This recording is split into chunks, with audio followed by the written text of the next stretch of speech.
Welcome to my YouTube channel. If you're new here, I teach people how to invest their money. I also go over stocks and everything surrounding investing. Investing could seem daunting, especially for a beginner, but it doesn't have to be this way. In this video, I'm going to break down the basic of the stock market and give you guys all the information you need to start investing with confidence. In this video, I will cover 10 important topics when it comes to investing every beginner should know about before spending a dollar in a stock. These 10 topics include starting off with number 1, what are stocks? Number 2, where can you buy stocks? Number 3, how do you make money from stocks? And number 4, different stock market strategies. And number 5, where do you learn about stocks? 6, taxes in stocks. And number 7, how long does it take to become knowledgeable about investing in stocks? Number 8, how much money should you invest in your first year? And number 9, can you make money in the stock market as a lazy or busy person? And number 10, is it worth investing small amounts of money? I will cover all these 10 topics. First, let's talk about what stocks are. Essentially, a stock is a piece of ownership in a company. When you buy a stock, you become an owner of the company. And even if you don't have a lot of money to start off with, you could buy a fractional share of the stock. For example, if you're interested in Apple stock, you could buy a piece of the company for as little as $1. Buying a stock means you own a small part of the company and its profits. The value of your stock goes up or down based on the company's performance and how the market values the company. Like I said previously, when you buy a stock, you are essentially buying a small piece of ownership in a company, which is represented by a share. As the owner of the stock, you have the potential to share in the company's profit throughout dividends and capital appreciation. But we'll get into this topic later. The value of your stock can also be influenced by various external factors, such as the overall performance of the economy, interest rates, and even political events. Additionally, the value of your stock can also be affected by a company's own performance, such as its revenue, earnings, and future growth prospects. It's important to know that owning a stock also comes with risk. The value of your stock could decrease if the company is not performing well, or if there is a downturn in the market. It's important for investors to do their own research and due diligence before investing in a stock, to understand the potential risk and rewards associated with their investment. But with doing research and investing in a good company like Apple, the odds of you losing money in the long run is very slim. Now, where can you buy stocks? There are a lot of options out there, but personally, I recommend platforms like Robinhood and Webull. Both are user-friendly, but Webull has some fast customer service and some great charts. So if it was up to me, I would likely go with Webull. Plus, if you sign up with my referral link, you can take advantage of a free 12 stocks worth up to $30,600. I'll leave a link in the description if you're interested. Next, so how do you make money from stocks? And the answer is,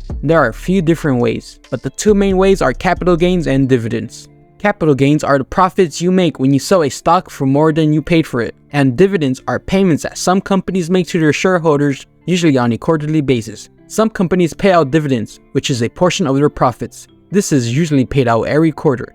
It is great to keep in mind that dividend payments are also taxed as regular income.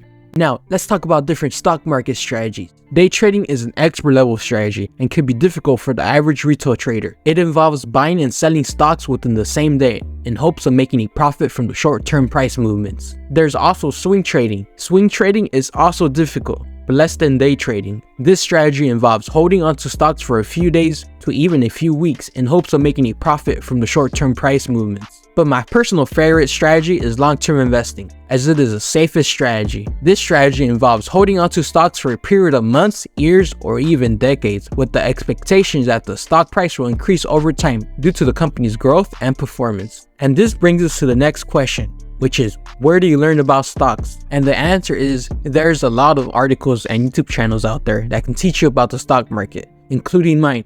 If you're watching this video, you're already on the right track, so be sure to subscribe to my channel for more financial literacy and investing tips. Now let's get on to the next topic.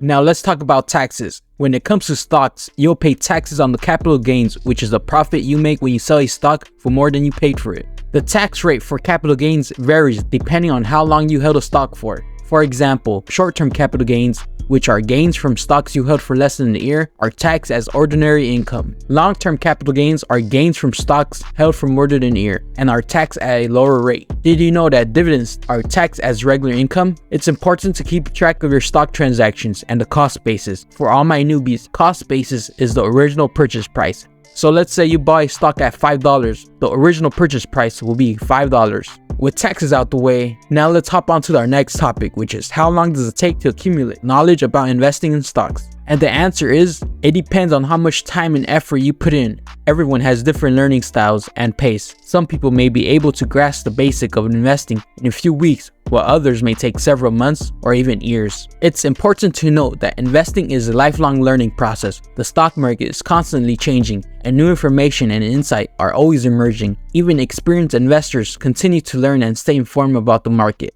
and the companies they invest in. With that being said, you can start learning right now by watching my YouTube videos and subscribing to my channel, as this is my niche.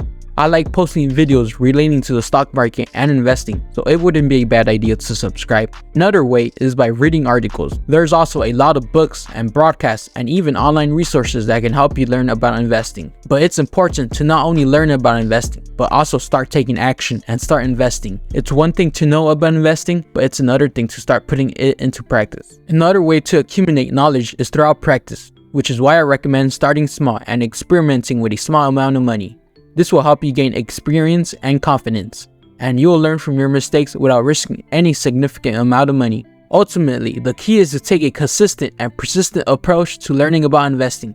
As you gain knowledge and experience, you'll become more confident and more comfortable making investment decisions, and over time, you'll get better and better. The next topic is, how much money should you invest in your first year? This is a difficult question, as it depends on your personal financial situation and risk tolerance. However, I suggest that you always start small, then begin to invest more and more as you become more knowledgeable and more experienced. It is also important to invest what you could afford to lose when you're starting off, as we all make mistakes when trying something new, especially when it comes to your hard-earned money. And the second to last question is, can you make money in the stock market as a lazy or busy person? Well, it's definitely possible, but it's not guaranteed. Investing takes work, but there are ways to overcome this and make it easier. One great option is to invest in ETFs, which are a type of investment funds that hold a basket of different stocks. This way, you don't have to pick individual stocks, a type of mutual fund that tracks the stock market index, like the S&P 500. These funds are managed by professionals and require little maintenance, so you don't have to spend a lot of time researching individual stocks. This is by far the safest option.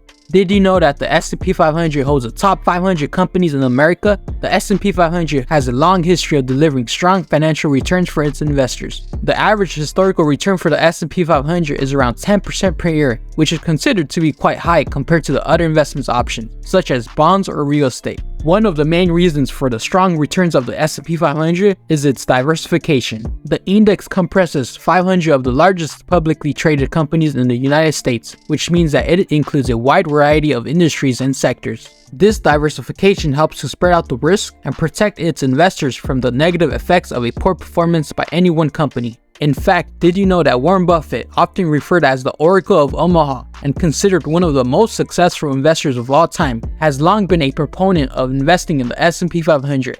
He has stated that for most investors, a low-cost index fund that tracks the S&P 500 is likely to be the best choice for any new beginner or for any long-term investor planning on holding for the long run. He strongly believes that the long-term returns of the index will be difficult to beat, and has recommended that investors put their money into a low-cost index fund that tracks the S&P 500 and hold it for the long term. Investing in the S&P 500 can provide investors a positive return, with the average return being around 10% per year. This is one of the reasons why Warren Buffett, one of the most successful investors of all time, likes the S&P 500. It has a history of delivering strong financial returns and has its diversification, which helps spread out its risk. Additionally, you can also consider the concept of dollar cost averaging. It means investing a fixed amount of money regularly, regardless of the stock market conditions. This strategy helps you buy stocks at different prices, which means you could buy more shares when the stock market is low and less when the stock market is down. The idea behind this strategy is that over the long term, the average cost of your shares will be lower than the average price of the shares you bought. And with this, it leads us to our last topic, which is it worth investing small amounts of money? Absolutely. Investing even small amounts of money can add up over time. One strategy that can help you become a millionaire is to invest a set amount of money every month. This is called dollar cost averaging, and it can help you take advantage of the market fluctuations. By doing this, you take advantage when the market is low, and you buy at a great discount. In conclusion, investing in the stock market could be a great way to build wealth over time, but it's important to do your own research and learn as much as you can before you start. Remember to take advantage of the free stocks you can receive by signing up with my referral link. I will leave a link below if you decide to sign up for Robinhood or even Webull. Don't forget to subscribe and like this video.